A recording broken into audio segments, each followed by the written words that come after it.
Back to news. ప్రజల్ని మోసం చేసేందుకు చంద్రబాబు కొత్త హామీలతో మేనిఫెస్టో తీసుకొచ్చారన్నారు సీఎం జగన్.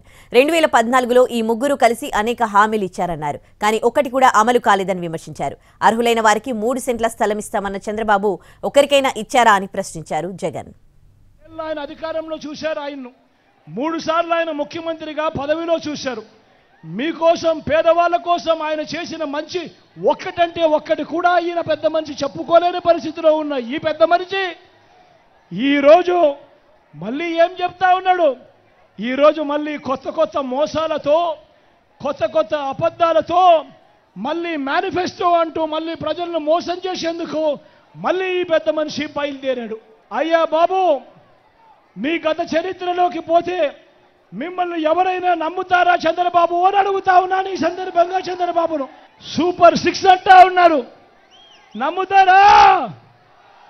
ఏమక్క నమ్ముతారా? సూపర్ 7 అంటా ఉన్నారు, నమ్ముతారా? ఇంటింటికి కేజీ బంగారం అంటా ఉన్నారు, నమ్ముతారా? నమ్ముతారా అక్క? నమ్ముతారా తమ్ముడు? ఇంటింటికి బెంచ్ కారు కొనిస్తామంటున్నారు, నమ్ముతారా? అర్హులందరికీ 3 సెంట్ల స్థలం కట్టుకునేందుకు పక్కా ఇల్లు అన్నాడు. నేను మిమ్మల్ని అందరినీ అడుగుతా ఉన్నా, చంద్రబాబు నాయుడు హయాంలో మీలో ఏ ఒక్కరికైనా కూడా 1 సెంట్ అయినా స్థలం ఇచ్చాడా అని అడుగుతా ఉన్నాను మీ అందరినీ. పోనీ ప్రత్యేక హోదా ఇచ్చాడా?